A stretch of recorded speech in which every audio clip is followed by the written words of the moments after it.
Desde la muerte de Robert Maxwell hasta el vuelo de Rudolf Hess, las teorías de la conspiración están por todas partes, pero casi nunca emergen sujetas al rigor de una comprobación científica. El presente documental somete algunas de las teorías conspiratorias más duraderas e intrigantes a una batería de pruebas científicas. En este capítulo ponemos a prueba una de las teorías modernas de la conspiración más explosivas, la teoría de que el Papa Juan Pablo I fue asesinado. La misteriosa muerte de Juan Pablo I.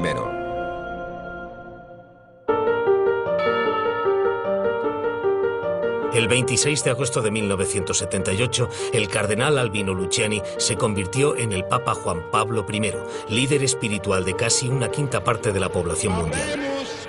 Tenemos Papa. Cardenal Luciani. Le apodaron el Papa Sonriente.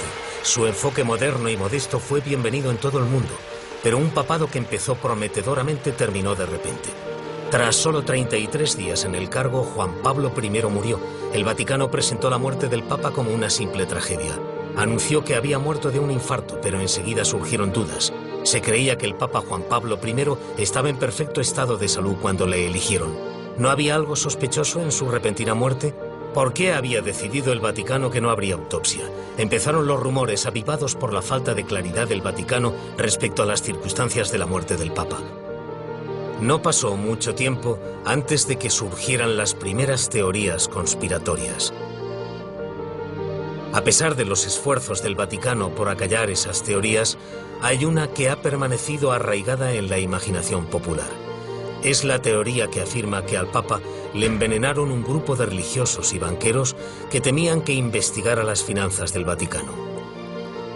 No hubo infarto, dicen los teóricos. El Papa fue asesinado. Esta es la teoría de la conspiración que ponemos a prueba. Paul Williams es un historiador eclesiástico que ha escrito varios libros, incluyendo The Vatican Exposed. Trabajó durante años como asesor del FBI. Yo creo que el Papa fue asesinado. Creo que el Papa murió porque le administraron digitalis y creo que le asesinaron porque había reputaciones en juego y se podrían haber perdido fortunas si hubiese continuado siendo Papa. El encubrimiento se inició casi inmediatamente. El secretario de Estado del Vaticano pidió un embalsamamiento inmediato del cuerpo del Papa sin sacarle nada de sangre. Esto hizo que la autopsia fuese casi imposible.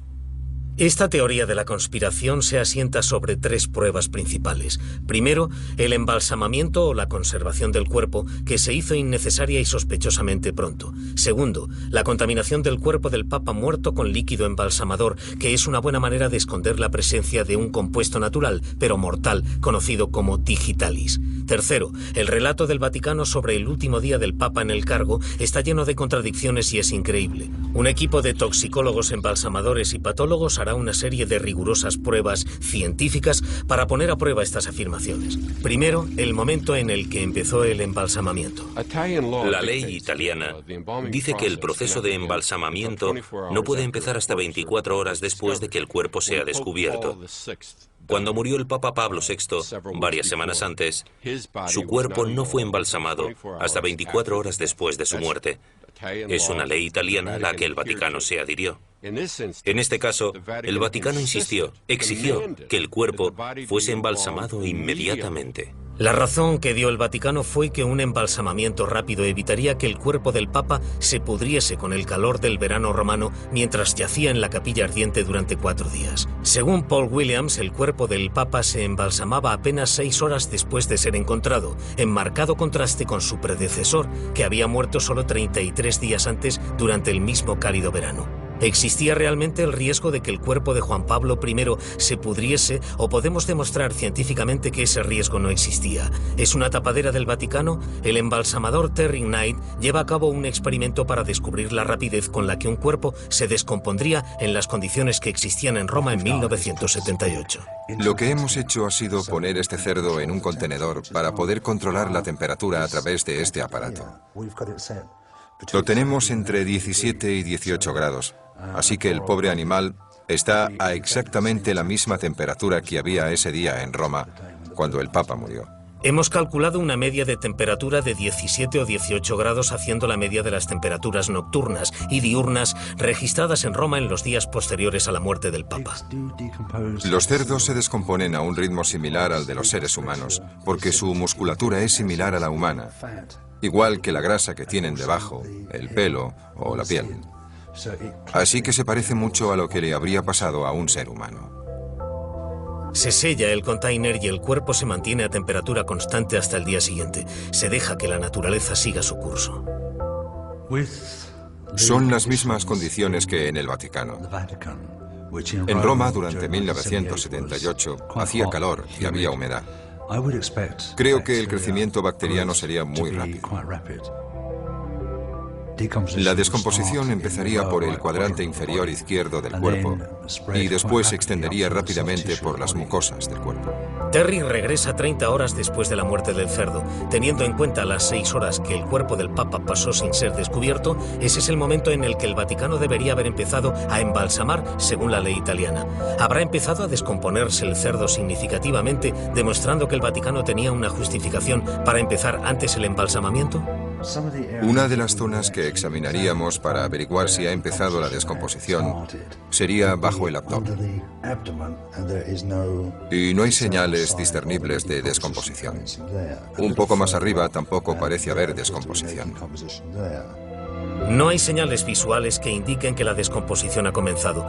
¿Cuánto tiempo cree Terry que se podría retrasar el embalsamamiento y todavía conseguir un buen resultado? El periodo de tiempo que podríamos tener al cerdo sin embalsamar, diría que sería de al menos 2, 3 o quizás 4 días más. Aún estaría bien. Según nuestros descubrimientos, el Vaticano embalsamó el cuerpo del Papa mucho antes de lo necesario. En su precipitación, desoyeron tanto la ley italiana como los códigos de práctica existentes en otros países. En este país, el embalsamamiento se lleva a cabo normalmente entre 4 y 7 días después. Si hay algún motivo por el que haya que investigar, se podría tardar meses. Ante la repentina muerte del Papa, mucha gente creyó que las acciones del Vaticano eran precipitadas. ¿Era un intento de asegurarse de que no se pudiese hacer una autopsia correcta? ¿Intentaban esconder algo? Si era así, ¿qué era? Los teóricos de la conspiración dicen que intentaban esconder la presencia del veneno digitalis en la sangre del Papa, y para apoyar su acusación se valen de una segunda e importante prueba, que el cuerpo del Papa se embalsamó sin que se le quitara nada de sangre. Se hizo para destruir la integridad de la sangre. Si de hecho el Papa hubiese muerto por causa del digitalis, no se podría haber discernido.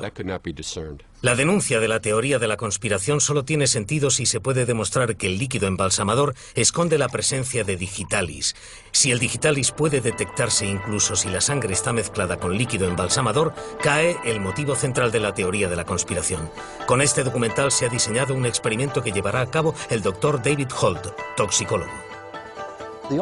El objetivo del experimento es descubrir si con una muestra de sangre post-mortem que contiene digitalis pero está contaminada con líquido embalsamador, aún podemos medir el fármaco activo, que es la digoxina. El digitalis es un grupo de compuestos que se extrae de las plantas de digital. Uno de los compuestos es la digoxina y es el compuesto que es más probable que se le administrara según esta teoría de la conspiración. Se necesitaría una cantidad relativamente pequeña del compuesto si se tuviese acceso a la sustancia pura, como es nuestro caso. Veréis que es solo un polvo blanco. Y una cantidad realmente pequeña de este polvo, como la que hay en la punta de mi espátula, unos 10 miligramos, serían suficientes para asesinar a una persona sensible a la digoxina. Así que aquí tenemos un poco de sangre con digoxina. He puesto un poco de sangre en estos 3 tubos y voy a añadir líquido embalsamador a 2 de ellos. Uno de ellos tendrá un 25% de líquido embalsamador y el otro tendrá un 90%. Mezclaremos y entonces los analizaremos y buscaremos digoxina. Esta máquina estaba disponible a finales de los años 70 y es una de las que se usaba para medir la digoxina. Tras 45 minutos el análisis ha terminado. ¿En qué muestras ha detectado Digitalis la máquina? Como sabéis, hemos analizado 3 muestras de sangre. La primera era sangre con digoxina añadida y hemos podido detectar el fármaco en la concentración esperada. La segunda muestra estaba contaminada con un 25% de líquido embalsamador y nos ha dado el mismo resultado, así que no ha afectado en absoluto el resultado. La tercera muestra tenía un 90% de líquido embalsamador y en esta muestra no hemos conseguido encontrar ningún rastro de digoxina. En la muestra con un 90% de líquido embalsamador, la presencia del veneno queda escondida.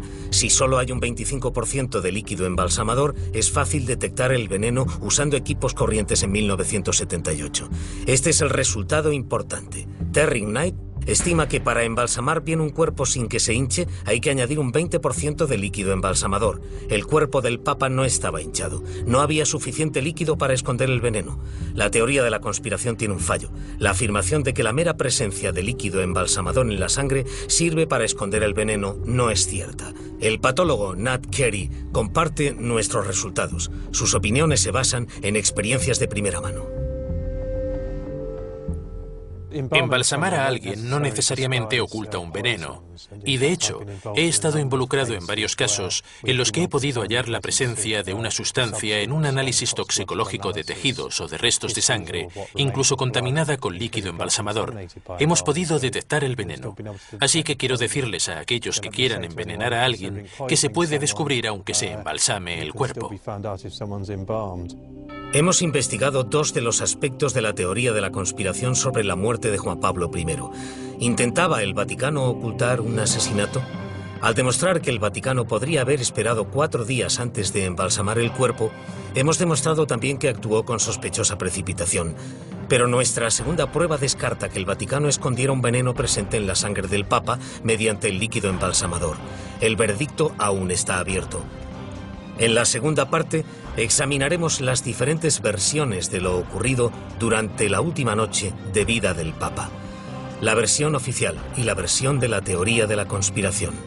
¿Apuntan las pruebas al asesinato?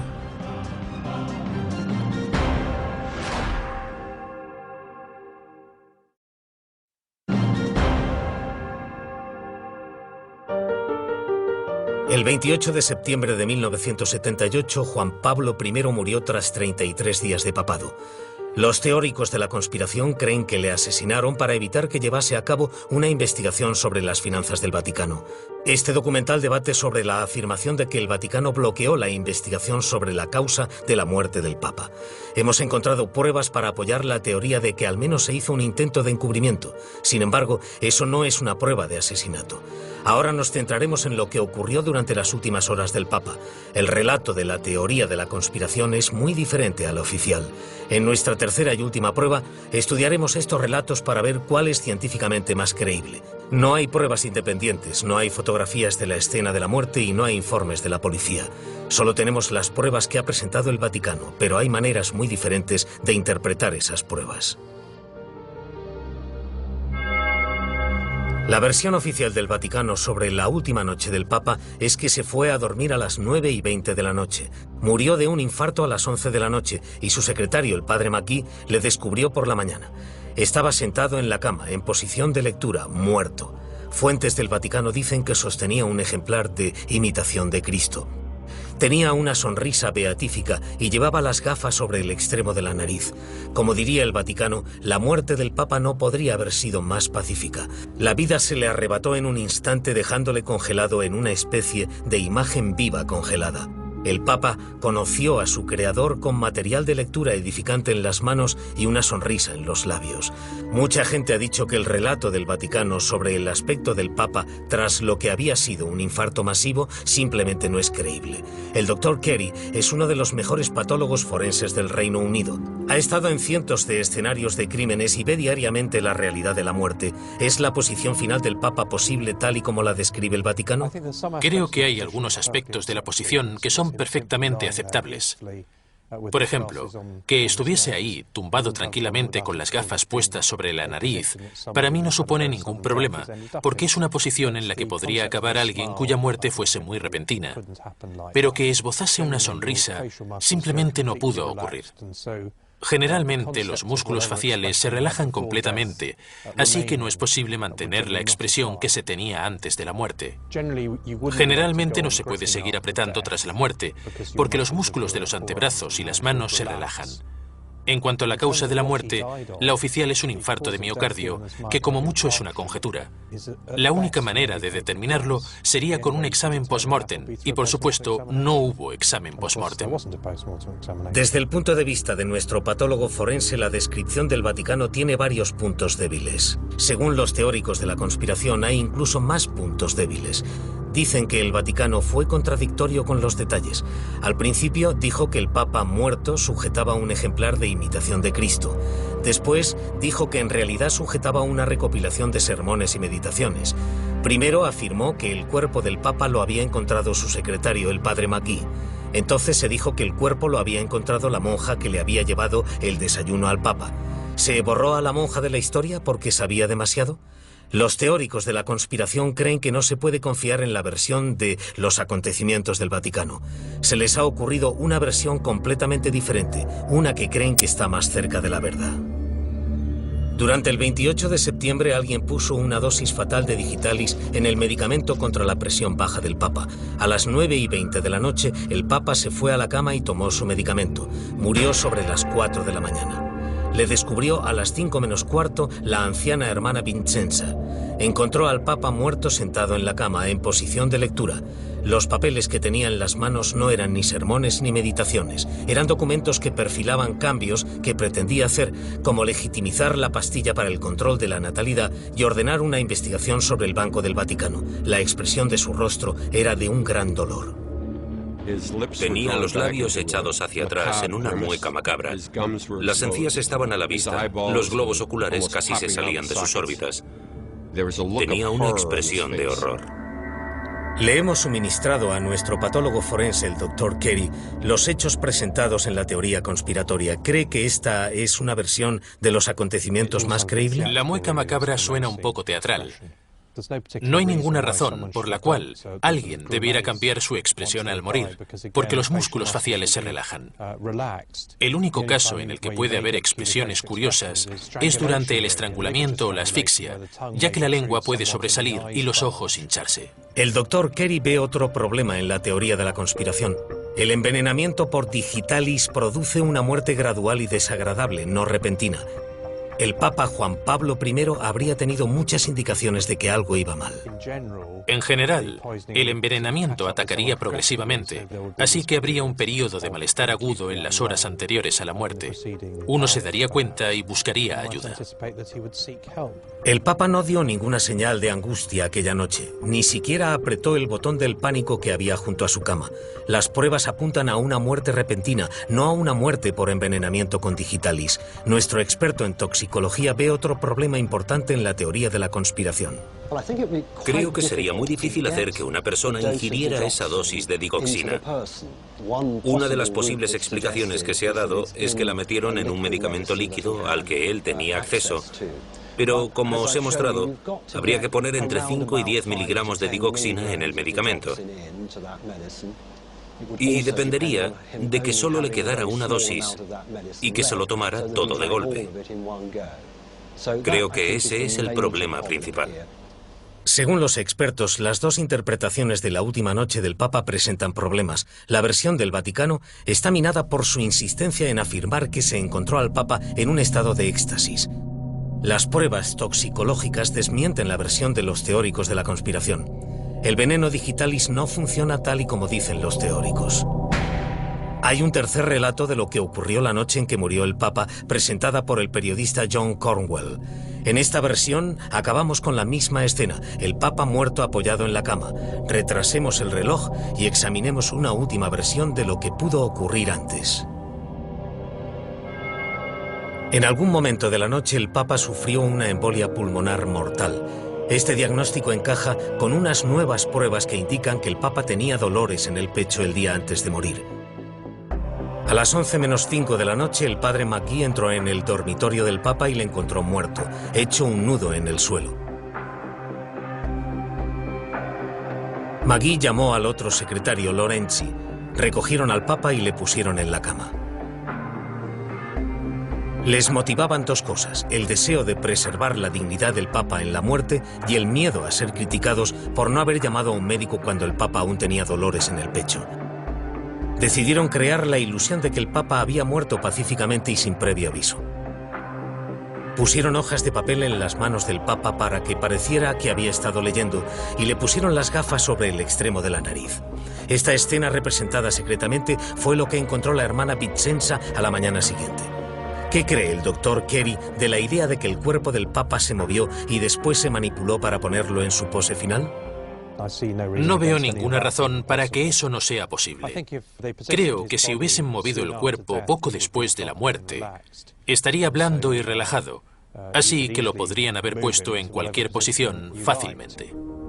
En este relato, los secretarios no encubrían un asesinato, encubrían la triste realidad de una muerte dolorosa. Hay que decir que esta es una teoría extremadamente difícil de demostrar. El problema es que es tan posible como creíble, pero no hay ninguna prueba que lo demuestre.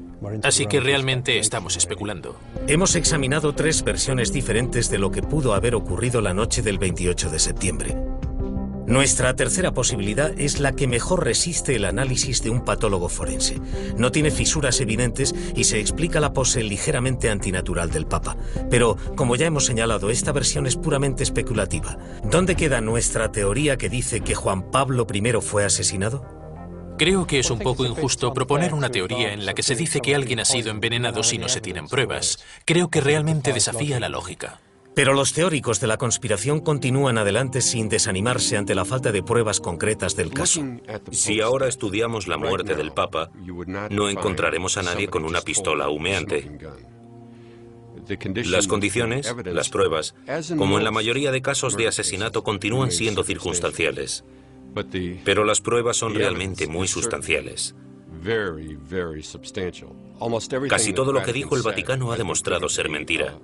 Es decir, no tiene sentido. ¿Por qué insistir en un embalsamamiento inmediato? ¿Y por qué insistir en no sacarle ni una sola gota de sangre? Ninguna de esas cosas puede explicarse. Y yo creo que todas apuntan al asesinato. Mediante la toxicología, la patología y la reconstrucción, hemos sometido a un riguroso análisis científico la teoría de la conspiración que dice que el Papa Juan Pablo I fue asesinado. Hemos explicado que el Papa fue embalsamado con rapidez y que los funcionarios del Vaticano tienen preguntas que responder sobre sus acciones en el momento posterior a la muerte del Papa. No hay pruebas que apoyen la alegación de que se le embalsamó para esconder la presencia de un veneno mortal en su sangre. Las pruebas presentadas por los teóricos se vienen abajo ante las pruebas científicas. Según las investigaciones realizadas, esta teoría de la conspiración no puede ser probada.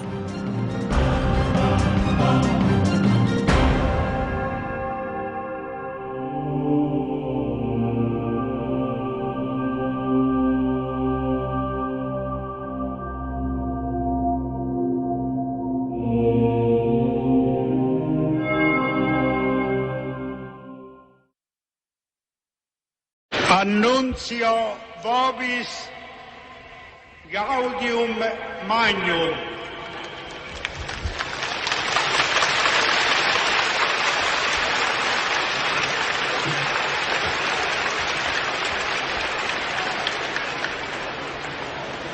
Habemus Papa.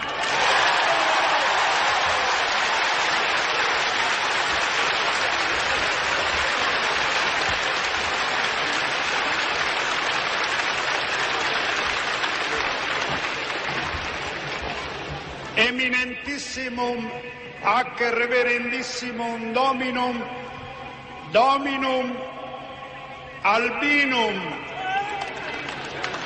Sancte Romane Ecclesiae Cardinalem Luciani.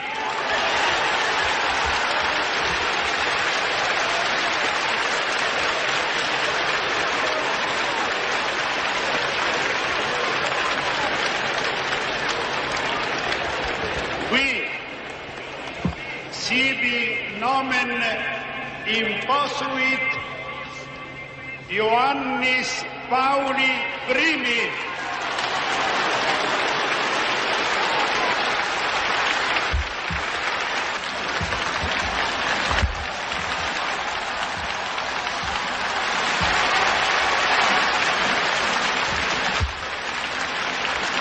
Ecco Giovanni Paolo I, successore di Paolo VI. A 66 anni. Santi Apostoli Petrus et Paulus, de quorum potestate et autoritate confidimus, ipsi intercedant pro nobis ad Dominum. Precibus et meritis Beate Maria Semper Virginis, Beati Michaelis Arcangelis, Beati Ioannis Baptiste, Sanctorum Apostolorum Petri et Pauli et Omnium Sanctorum, Misereatur vestri omnipotens Deus, et dimissis peccatis vestris omnibus, perducat vos, Iesus Christus, ad vitam aeterna.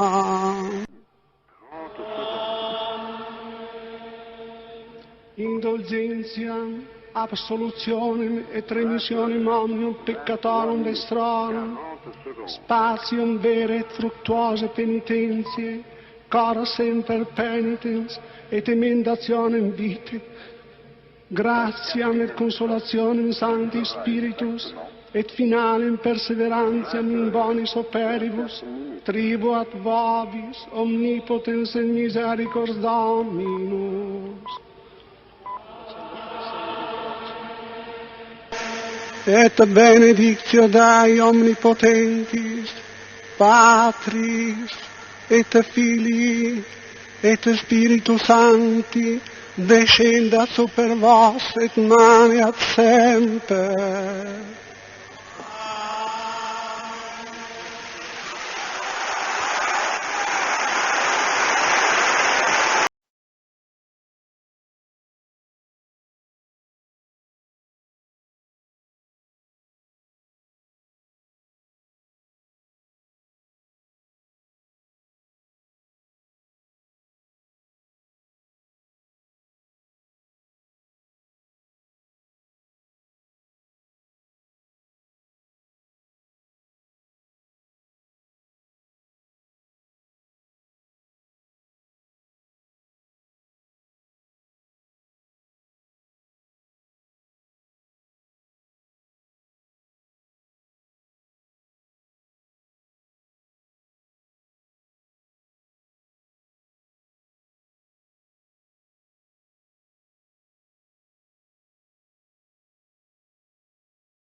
En la madrugada del 29 de septiembre de 1978 se reveló una noticia que sorprendió a la comunidad católica de todo el mundo.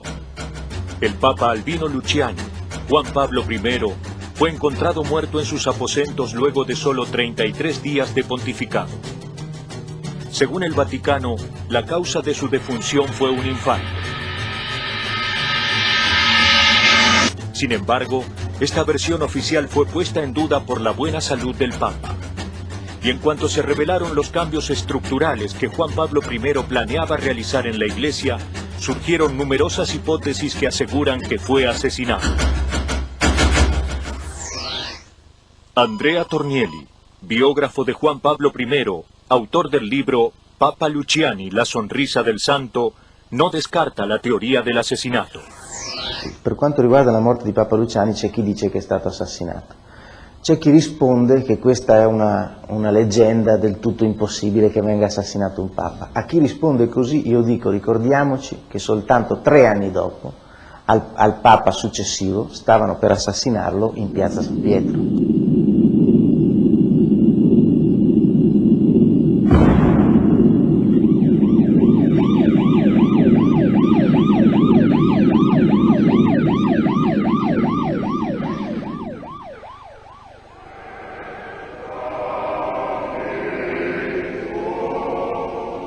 Diversos investigadores aseguran que existió un complot en las más altas esferas de la Santa Sede. Sostienen que algunos jerarcas del Vaticano no toleraron la política liberal del nuevo Papa con respecto a temas como los métodos anticonceptivos y el divorcio, y orquestaron un operativo de encubrimiento que implicó la manipulación de la opinión pública. El escritor inglés David Yallop, autor del libro Por voluntad de Dios, donde investiga la muerte de Juan Pablo I, cuestionó la conducta de Juan Pablo II sobre el tema. And yet the Bible says, "Seek ye the truth, and the truth will set ye free." Maybe that's a page that the current Pope has forgotten to look at lately. Entre empresas, propiedades, obras de arte y tesoros, el Vaticano posee un capital estimado en más de 13.000 millones de dólares que estarían invertidos también en negocios de especulación de oro, movimiento financiero y acciones en las principales compañías del mundo. El Papa Albino Luciani estaba en contra de esta acumulación de riqueza. Estaba convencido de que la Iglesia debía ser humilde. Y durante toda su carrera hasta el momento de su muerte, llevó a la práctica esta filosofía que incomodaba a los sectores más conservadores de la curia. El sacerdote español Jesús López Sáez, autor del libro Se pedirá cuenta, critica la actitud del Vaticano. ¿Por qué tiene esta actitud el Vaticano de falta de transparencia? Yo creo que porque está ocultando algo importante, y son esos escandalosos negocios vaticanos.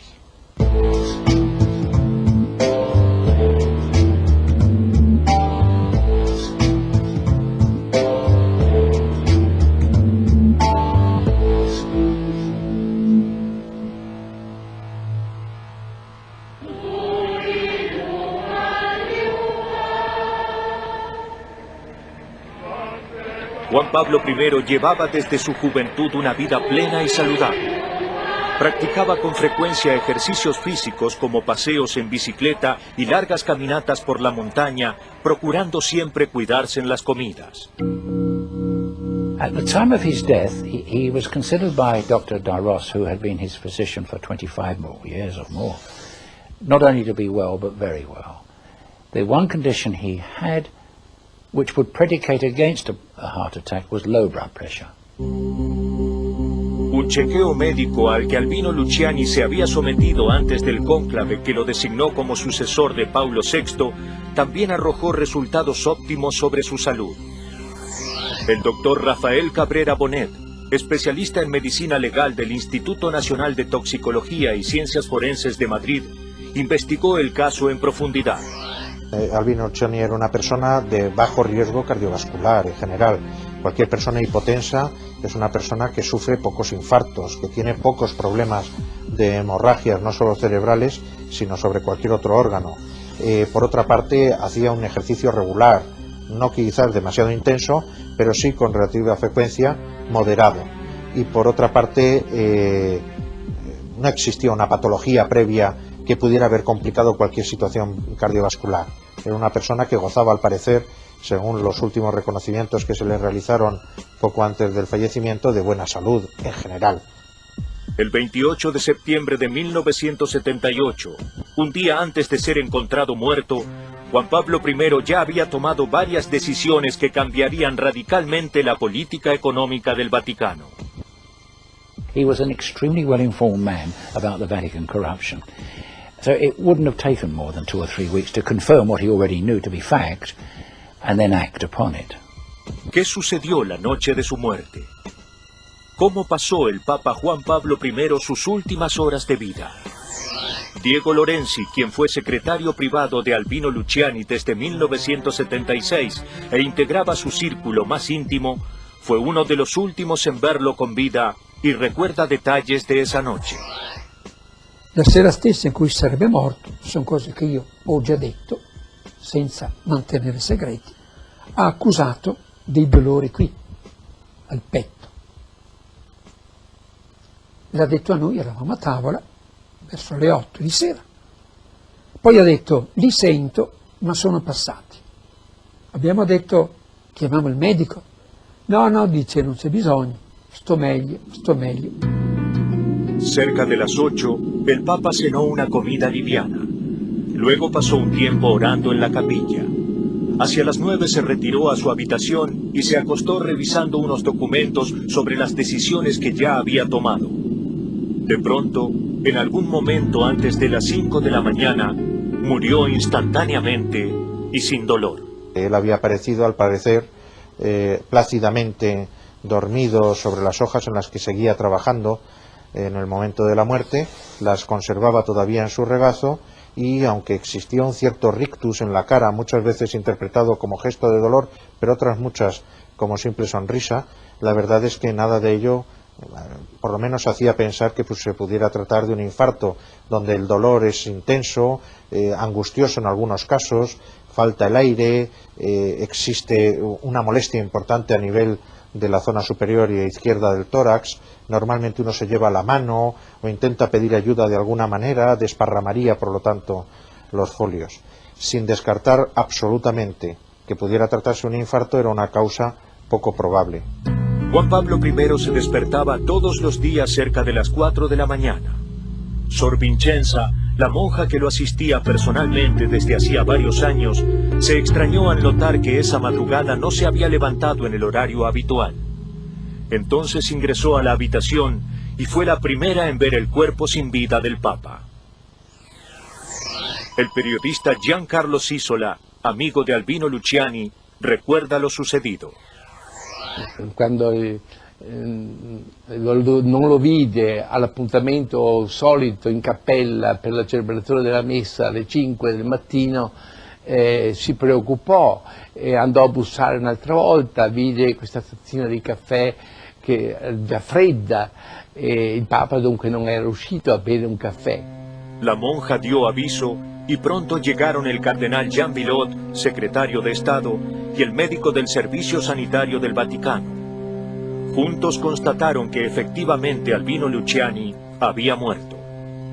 El diagnóstico del doctor arrojó como resultado un infarto agudo de miocardio, una conclusión a la que es imposible arribar a simple vista. Sor Vincenza, la religiosa que le atendía, encontró el cadáver y todo estaba en orden en la sala. Tenía unos folios en la mano y todo estaba en orden. Eso no encaja con el cuadro típico del infarto. La hipótesis del asesinato del Papa Juan Pablo I cobró impulso y fue seguida en profundidad por periodistas e investigadores. Ellos aseguran que existió manipulación de evidencia desde el mismo Vaticano.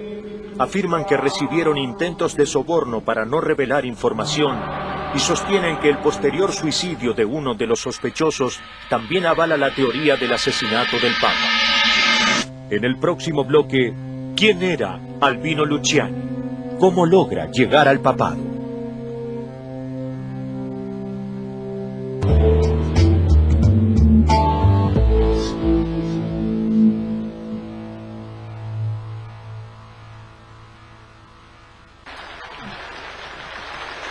Juan Pablo I, el sucesor de Paulo VI al frente del Vaticano, murió en extrañas circunstancias con 65 años y a solo 33 días de haber asumido como sumo pontífice. La muerte por infarto que aludió la Santa Sede sembró dudas y sospechas en la opinión pública que tenía depositadas en el nuevo Papa las esperanzas de un cambio de rumbo en la Iglesia Cattolica. Ecco, io credo che la morte ha gettato, non solo per la sorpresa, per la velocità, per la rapidità, ma proprio per il fatto che ha tolto questa figura che così grandi simpatie aveva ottenuto in tutto il mondo per questo suo modo umile di presentarsi. Pensiamoci, io non ho né la sapienza cordis di Papa Giovanni e neanche la preparazione e la cultura di Papa Paolo, però sono al loro posto, devo cercare di servire la Chiesa, spero che mi aiuterete con le vostre preghiere.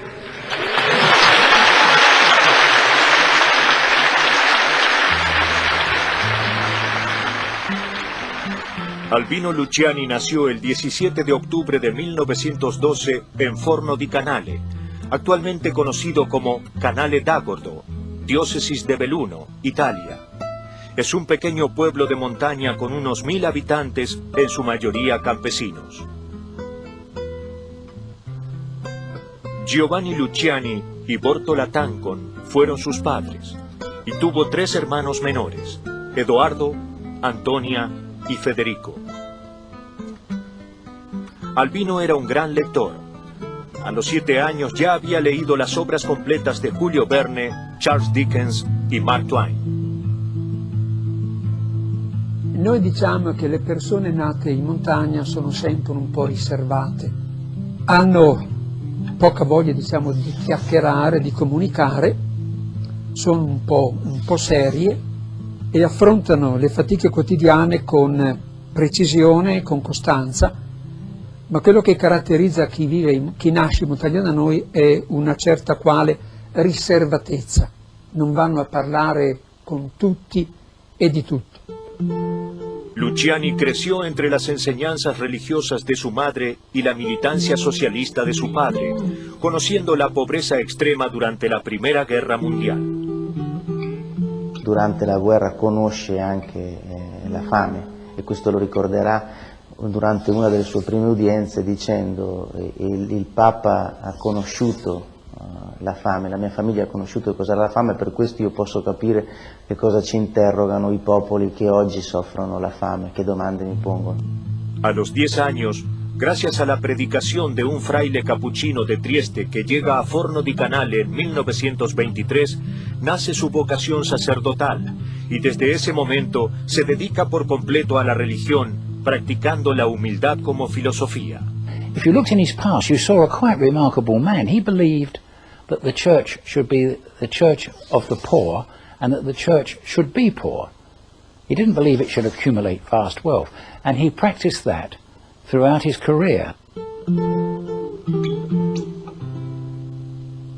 En 1935 recibió la ordenación sacerdotal y celebró su primera misa en la iglesia San Giovanni Battista de su pueblo natal, donde también fue capellán y maestro de religión en la escuela pública Giuseppe Xais.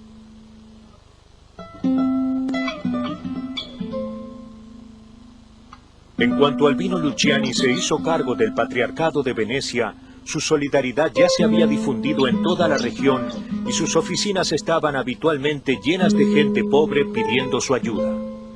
Allí rechazó todos los lujos y beneficios de confort que le correspondían por su cargo y se mantuvo fiel a su estilo sencillo y humilde. Lui viveva in piccole 2 stanze, con la piccola cucina, si faceva la cena, mi offriva, faceva il caffè, puliva la tazzina del caffè, dopo averla anche la mia. Era questo il personaggio.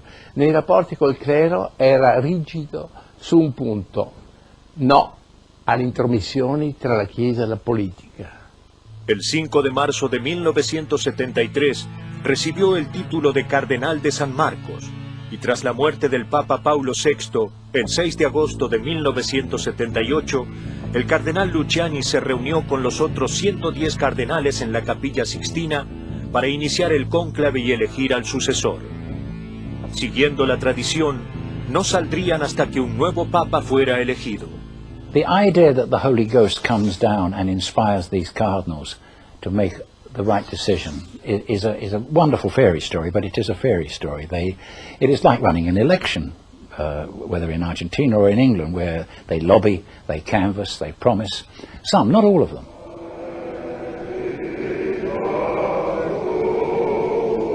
Lejos de pretender el máximo cargo de la Iglesia Católica, el cardenal Luciani se mantuvo al margen de las discusiones secretas de los cardenales. Su única pretensione era terminar cuanto antes el cónclave y regresar a su casa. Racconteranno alcuni cardinali che quasi non si vedeva dove fosse, quasi si nascondesse dietro gli angoli, quasi dietro le porte, non voleva comparire. Luego de varias rondas de votación en las que se enfrentaron progresistas y conservadores, finalmente el cardenal Albino Luciani logró la mayoría absoluta, y el humo blanco surgió de la chimenea de la Capilla Sixtina, anunciando que la Iglesia tenía un nuevo Papa. Eminentissimum ac reverendissimum Dominum Albinum Sancte Romane Ecclesiae Cardinalem Luciani.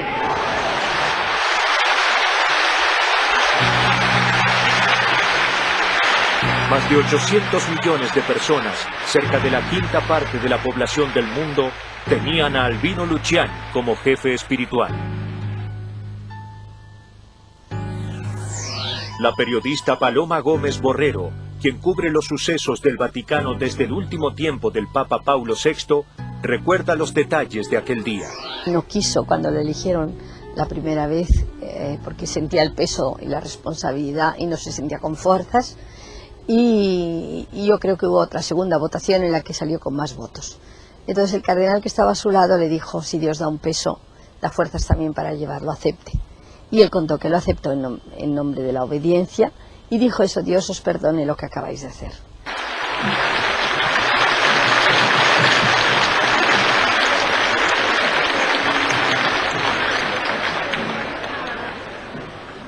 Ieri mattina io sono andato alla Sistina a votare tranquillamente.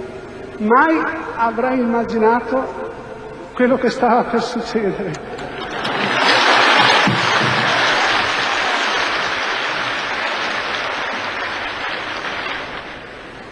Appena è cominciato il pericolo per me,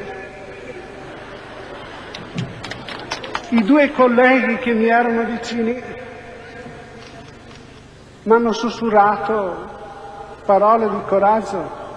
Uno ha detto: coraggio, se il Signore dà un peso, darà anche l'aiuto per portarlo. John Allen Jr., vaticanista del National Catholic Reporter, cuenta los detalles sobre la elección de Luciani. Well, when Luciani was elected, I think the first reaction generally was surprise. I mean, he had not been at the top of the list of most people's expected candidates. In that election of '78, it was widely expected that the leading candidates would be Cardinal Giovanni Bonelli of Florence, who was sort of the leading, if you like, progressive candidate, and Giuseppe Ciore of Bologna, who was seen as the leading candidate of the conservatives. Miles de personas en la Plaza San Pedro se conmovieron al ver al nuevo Papa que proyectaba una alegría pocas veces vista. On the Saturday night he was elected in September 1978, I happened to walk into the living room, and the news was on television. My wife was watching it, and it was absolutely at the moment that he came out on the balcony in Rome. And we had had all these years of Paul VI, who had been a very serious, agonized pope. There weren't many laughs around with Paul VI. And this man was beaming. And hence they gave him the name, the Smiling Pope. He radiated joy.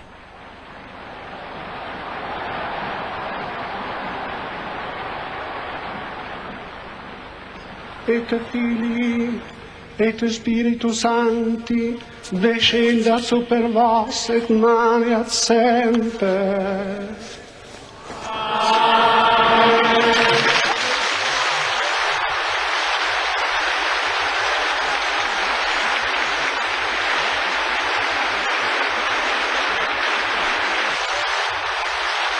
En cuanto asumió como sumo pontífice, Juan Pablo I adoptó como lema humildad como forma de vida.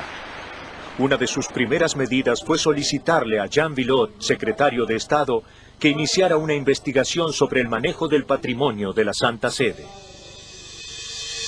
estaba dispuesto a vivir el Evangelio como Papa, no solamente a cumplir el concilio, sino a vivir el Evangelio con sencillez. Y esto le llevaba también, le ha llevado a tomar medidas importantes, como por ejemplo, de tipo económico, el corregir los escándalos económicos vaticanos, los negocios vaticanos. En su última noche de vida, Juan Pablo I le había revelado al cardenal Villot los cambios que pensaba hacer en ese sentido, porque según dijo, habían convertido a la Santa Sede en una especie de mercado, olvidando la verdadera finalidad de la Iglesia. En el próximo bloque, las diferentes teorías del asesinato. ¿Quién y por qué pudo haber matado a Juan Pablo I?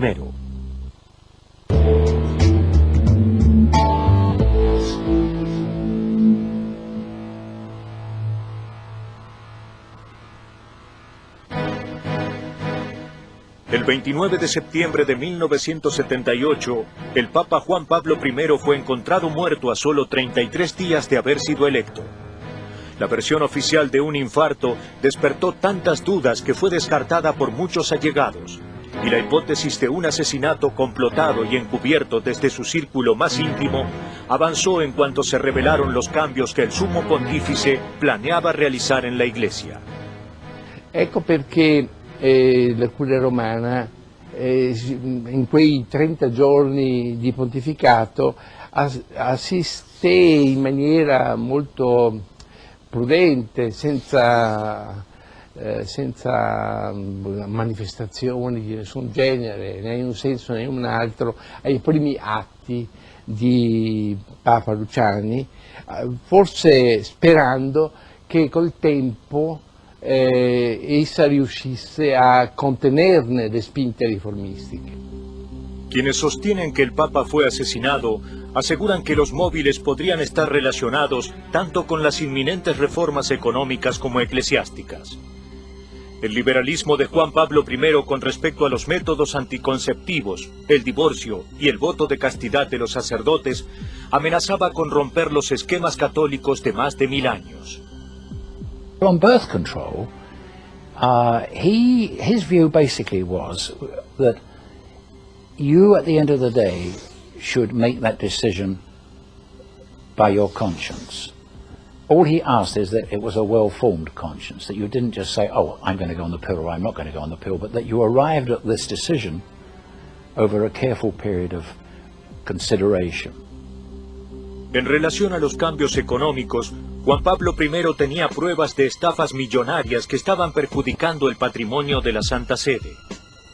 El arzobispo Paul Marcinkus, director del Banco del Vaticano, decidió vender la Banca Católica Véneto, que pertenecía al clero de Venecia, al Banco Ambrosiano. El beneficiario fue su director, Roberto Calvi, un banquero de incierta reputación. Marcinkus logró además que el Banco de Italia, ente controlador del Estado, no vigilara a Calvi, lo que significaba evasión de impuestos y movimiento ilegal de acciones. One of the big problems with the Vatican Bank is that under Paul VI, it had been entrusted to an American, Archbishop Paul Marcinkus. Archbishop Marcinkus was a very loyal son of the church, but he had no experience in banking whatsoever.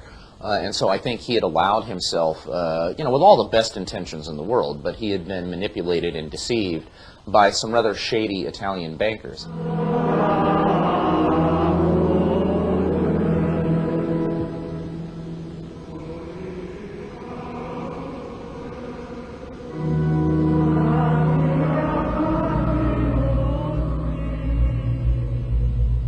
Roberto Calvi se dedicaba a lavar dinero sucio de la mafia y también filtraba grandes sumas para la propaganda Due, famosa logia masónica liderada por Licio Gelli y Umberto Ortolani, dedicada al crimen organizado en las más altas esferas políticas de varios países. When we talk of P2, which is a Masonic lodge which was illegal, it's probably easier if you just think of it as another section of organized crime, because that's what it was. If you wanted to get on in the 1960s and 1970s in Italy, it helped if you joined P2. Con ayuda del Banco Vaticano, Calvi transfería dinero del Banco Ambrosiano a una cuenta del Vaticano en Italia y de allí al Banco del Gotardo o al UBS de Suiza. Así, Calvi se había involucrado en el robo de más de $1.000 millones. Jelly's involvement in this affair goes like this. Calvi was stealing huge amounts of money from his own bank for lots of reasons. But he was principally feeding Ortolani and Jelly with money, which they were using to prop up right-wing regimes here, their own little games they were playing, corrupt a minister there and all of that. Therefore, Calvi represents to Jelly the goose that is laying the golden eggs. And Luciani comes along and is about to take the head off the goose. Roberto Calvi no trabajaba solo. Su socio, Michele Sindona, abogado y banquero siciliano, era el hombre de confianza del Papa Paulo VI, quien en 1969 le había encomendado la política de inversiones vaticanas en el extranjero. Entre Marcinkus, Calvi y Sindona, y al amparo del secretario de Estado Bilot, habrían convertido al Vaticano en una especie de paraíso fiscal encubierto desde donde protagonizaban fraudes financieros a gran escala. Todos eran miembros de la propaganda DUE que actuaba encubriendo sus operaciones.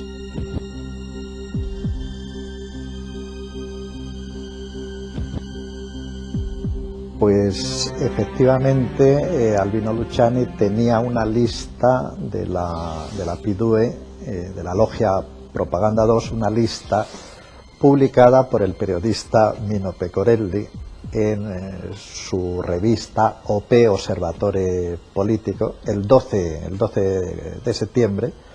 Incluso en un número antes también ya había publicado algo sobre la masonería dentro del Vaticano, dando nombres. Si en efecto Juan Pablo I murió asesinado, quien haya planeado el crimen debía conocer a la perfección la forma de actuar del Vaticano. Papa Luciani è morto nel suo appartamento, nella sua stanza, e per cui se si studia un'ipotesi di omicidio bisogna presupporre tutta una serie di complicità interne allo stesso Palazzo Apostolico. El crimen debía hacerse de manera furtiva. La mejor forma de matar al Papa era mediante un veneno que no dejara ninguna señal externa. Existen más de 200 drogas que servirían para ese fin. La digitalis es solo una de la larga lista, y es una sustancia que llevaban los miembros de la propaganda DUE para suicidarse en caso de ser descubiertos. Es una sustancia que, empleada en dosis extraordinariamente altas, no demasiado alejadas por otra parte, porque el margen terapéutico es estrecho, de lo que se suele utilizar habitualmente, puede provocar una intoxicación.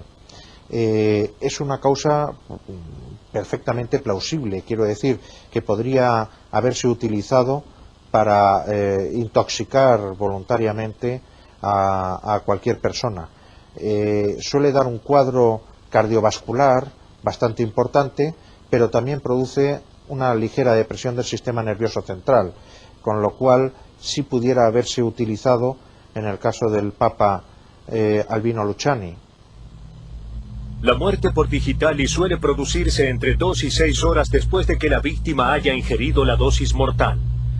En su mesa de luz, Luciani tenía un frasco de efortil, unas gotas que tomaba para mitigar su baja presión sanguínea. Acceder al lugar donde se guardaban las medicinas no era complicado, y la droga se podría haber agregado al efortil sin que él lo notara. I don't know that that's how it was done. I do know that the people who wanted him dead were inclined to walk around with digitalis, and therefore it would be a likely place to begin.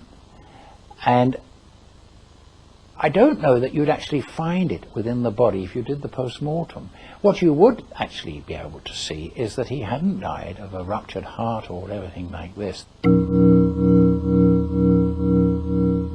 Aquella fatídica mañana del 29 de septiembre, el cardenal Paul Marcinkus, uno de los principales perjudicados por las medidas que tomaría el Papa, fue visto muy temprano merodeando en el Vaticano, aunque no era de hábitos madrugadores. También, curiosamente, el cardenal Jean Villot adoptó medidas extrañas. Impuso voto de silencio a los miembros del servicio papal y ordenó que limpiaran inmediatamente los aposentos papales que luego fueron sellados por el propio Villot. El recoger todas las... en fin, todo lo que había en la habitación, todas esas acciones de Villot, pues realmente son incomprensibles desde la tesis de muerte natural.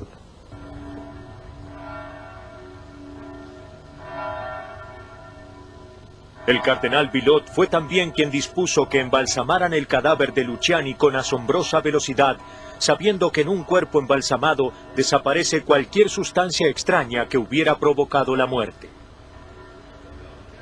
The embalming of John Paul I ought to be in the Guinness Book of Records, and one asks for why the haste?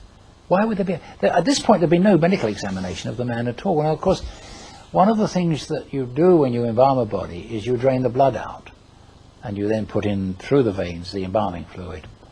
Now, that would actually effectively destroy an awful lot of the evidence. If a detective went in and to a scene of crime, and these things had happened, he would have arrested Villo, he would have arrested McGee, he would have arrested Lorenzi. Whether it's a detective in Buenos Aires or London or New York, they would have arrested it. Because you've got a prima facie case of a suppression of evidence, interfering with evidence, and very powerful evidence pointing to the fact that there's a conspiracy here to hide a very serious crime.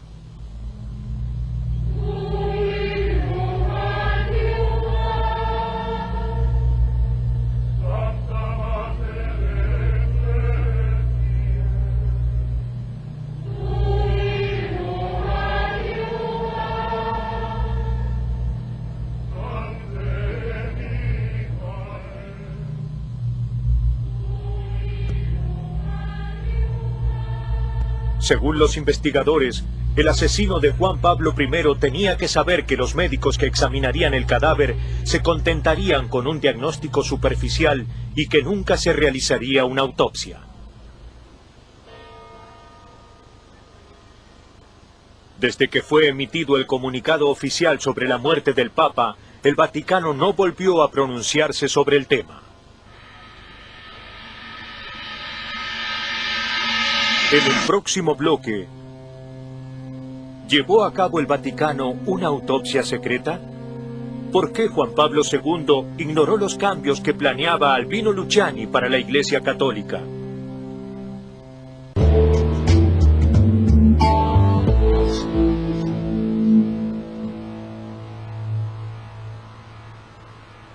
En la madrugada del 29 de septiembre de 1978, el Papa Juan Pablo I fue encontrado muerto en su habitación.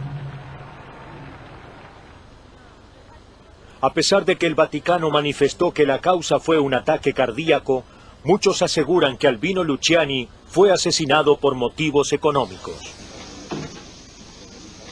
Era una persona malata e completamente aspettata? No, avevo parlato ultimamente col suo medico che è veneto di lassù, che mi ha assicurato che il cuore era buono, che poteva reggere, insomma, aveva avuto tante vicissitudini prima, ma secondo il medico in questo momento stava bene.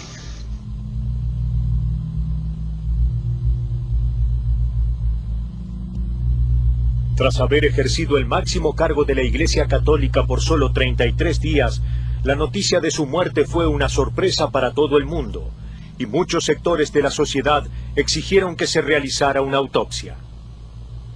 Evidentemente, lo que sosteníamos como científicos era que existía una sospecha de que la muerte pudo no producirse por las circunstancias que se anunciaron oficialmente, por una parte, y que, por otra, para llegar a una conclusión de certeza, era absolutamente imprescindible tener que haber realizado una autopsia al cadáver. Si bien no era un procedimiento habitual, las autopsias a los papas ya se habían realizado en algunas ocasiones durante la Edad Moderna. La autopsia no se hizo porque realmente Pablo VI había dejado escrito que no se hiciera posiblemente nunca la autopsia a un papa, por respeto al cuerpo del papa. En aquel momento, el Vaticano ignoró el pedido de la familia de Albino Luciani, que a través de sus hermanos, Antonia y Edoardo, también solicitaba la realización de una autopsia.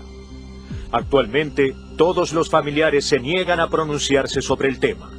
Yo he estado en la casa natal de Juan Pablo I, en Canale d'Agordo, hablando con Antonia. Ella me ha reconocido en un momento que en el fondo ellos no sabían cómo había muerto Juan Pablo I y que a veces tenían pensamientos extraños. Ahora bien, la posición en general de la familia está determinada por Eduardo, que le cuesta mucho incluso pensar que su hermano haya podido ser asesinado. El día 3 de octubre de 1978, entre las 8 y las 9:30 de la noche, jerarcas vaticanos y médicos desconocidos permanecieron en la Basílica de San Pedro, ya cerrada al público, con el cadáver de Albino Luciani. Después del entierro dijeron que había sido un chequeo de rutina sobre el estado de conservación del cadáver. Para muchos fue una autopsia secreta y clandestina cuyo resultado jamás fue revelado. En cualquier caso, en un país como el nuestro y probablemente en toda la Unión Europea y en los países civilizados, para diagnosticar una muerte por infarto o existen antecedentes claros patológicos en la persona que lo sufre, o cuando menos debe ser investigado. Una persona sin antecedentes, como era el Papa Juan Pablo I, muerto súbitamente, exigiría en un país como el nuestro la realización de una autopsia cuando menos clínica, si no médico forense. Las votaciones del cónclave para elegir al sucesor de Juan Pablo I comenzaron el 15 de octubre de 1978. A lo largo de 2 días, el cardenal Giovanni Benelli estuvo a punto de conseguir la mayoría absoluta. De haber resultado electo, habría seguido varias de las líneas de acción marcadas por Luciani. Bilot y Marcinkus habrían sido reemplazados. Pero a Benelli le faltaban 9 votos, y en su lugar resultó electo Karol Wojtyła, cuyas convicciones diferían notablemente de las de Juan Pablo I. La curia romana non aveva nulla da ridire su Luciani come persona, perché era stato sempre molto obbediente, fedelissimo, eccetera. Però temeva che Luciani richiamasse dall'esilio di Firenze Benelli a Roma e che Benelli, con il suo temperamento molto forte, riuscisse a una vera e propria riforma della curia che la curia temeva. A poco de tomar posesión del cargo de sumo pontífice, Juan Pablo II tuvo a su disposición todos los cambios que pensaba realizar su antecesor y los asuntos sobre los que él había investigado. Sin embargo, no fue realizada ni una sola de las reformas que proyectaba Juan Pablo I. Todo permaneció como antes. Jean Bilot fue confirmado como secretario de Estado. Paul Marcinkus fue ascendido como arzobispo y siguió controlando el Banco del Vaticano al tiempo que encubría las millonarias operaciones ilícitas del Banco Ambrosiano de Roberto Calvi.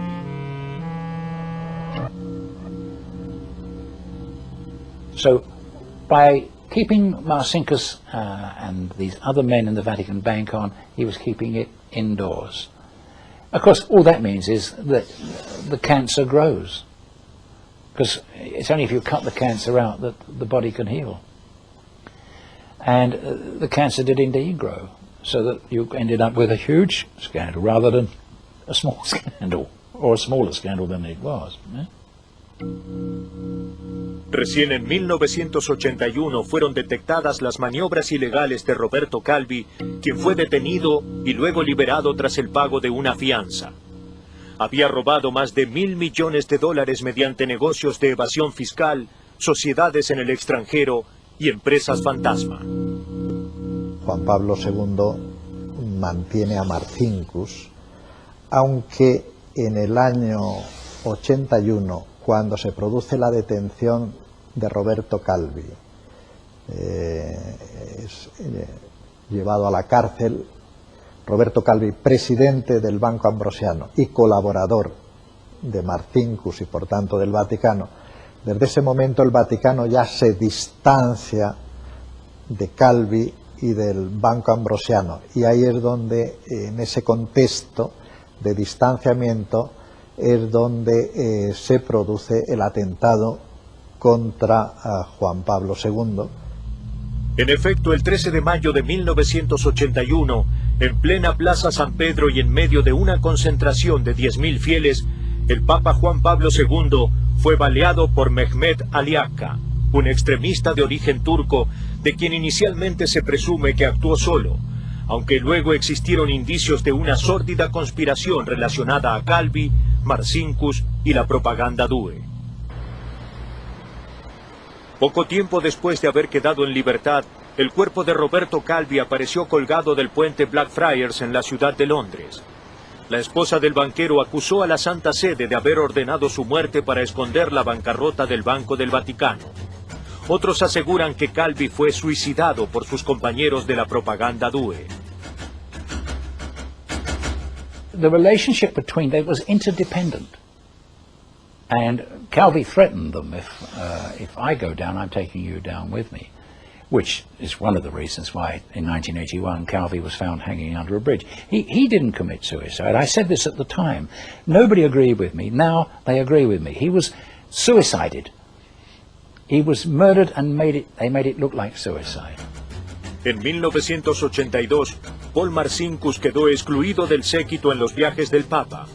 Para unos la causa estaba en la notificación judicial recibida por Marcinkus después de la muerte de Calvi, en la que se le consideraba sospechoso de complicidad por la quiebra del Banco Ambrosiano. Para otros, el motivo eran las amenazas telefónicas y escritas que remitentes anónimos, por encargo de la propaganda DUE, hacían llegar a Marcinkus y al Vaticano. En febrero de 1987, la magistratura de Milán dispuso la detención de Marcinkus, orden que fue anulada luego por el Tribunal Supremo. Finalmente, recién el 9 de marzo de 1989, se anunció el cese de Marcinkus como presidente del Banco del Vaticano, luego de más de 10 años de una oscura gestión. John Paul II protected Marcinkus and protected these other people, not just Marcinkus, but maybe probably half a dozen people that he ought to have moved straight away and didn't. A pesar de los fuertes indicios en los que se basa la hipótesis del crimen de Juan Pablo I, la presunta manipulación de la información por parte del Vaticano logró que la opinión pública olvidara rápidamente el asunto, aunque la figura del Papa sigue vigente entre fieles de todo el mundo. E se quest'uomo anche oggi, dopo 26 anni, è ancora ricordato, vuol dire che ha lasciato un segno, ha lasciato un marchio. Albino Luciani rimane un grande enigma. Per alcuni è rimasto un mito, il Papa del sorriso che chiamava Dio madre. Per altri uno spaesato, un uccellino perduto nel grande sistema metropolitano della Curia Romana. Devo cercare di servire la Chiesa, spero che mi aiuterete con le vostre preghiere.